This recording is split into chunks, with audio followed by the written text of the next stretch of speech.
விளைகிற காலம் வரும், புல் கூட தன் பூமியை பிளந்து வரும், உன் பாதையில் 1000 திருப்பம் வரும், நில்லாமலே ஓடிடு இலக்கு வரும்.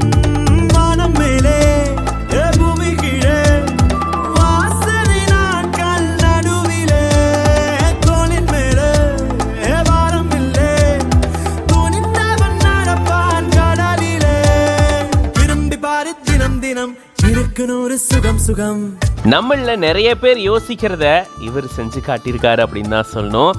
நமக்கும் ட்ரீம் பைக் இருக்கும், அந்த பைக்கை வாங்கணும், எப்படியாச்சும் ஒரு நாள் நான் அதை வாங்கிடுவேன் அப்படின்னு அதே ட்ரீமில் இருப்போம்.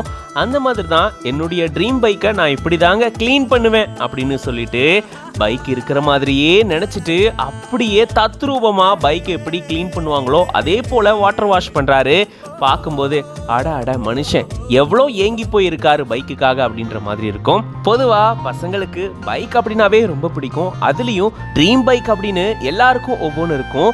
ஒவ்வொருத்தங்க ஒவ்வொரு மாதிரியான பைக்கை வாங்கணும் அப்படின்னு சொல்லி பிளான் பண்ணி காசு சேர்த்து வாங்கியிருப்பாங்க. இல்லை ஒரு சிலர் டியூவில் எடுப்பாங்க, ஒரு சிலரால் வாங்க முடியாது, எப்படியாச்சும் நான் வாங்கிடுவேன் அப்படின்னு சொல்லிட்டு ஏங்கிட்டு இருப்பாங்க.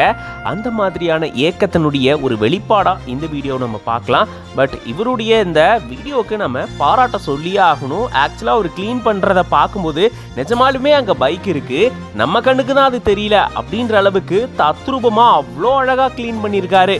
ரக் ஃபில்ஸ் அப்படின்ற பேஜ்லேருந்து இந்த வீடியோவை ஷேர் பண்ணியிருக்காங்க. இவர் மோட்டார் பிளாக் பண்ணக்கூடியவர், வேர்ல்ட் ரெக்கார்ட் ஹோல்டர் அப்படின்லாம் சொல்லியிருக்காரு. ஸோ பைக் தான் இவருடைய எல்லாமே அப்படின்றத நம்மளால் புரிஞ்சுக்க முடியுது. இதை பற்றி நீங்கள் என்ன நினைக்கிறீங்க அப்படின்றத கமெண்ட்ஸில் சொல்லுங்கள். இந்த மாதிரி இன்ட்ரெஸ்டிங்கான நிறைய வீடியோஸ்க்கு மறக்காமல் பிஹைண்ட் நோட்ஸ் பேஜை ஃபாலோ பண்ணிக்கோங்க.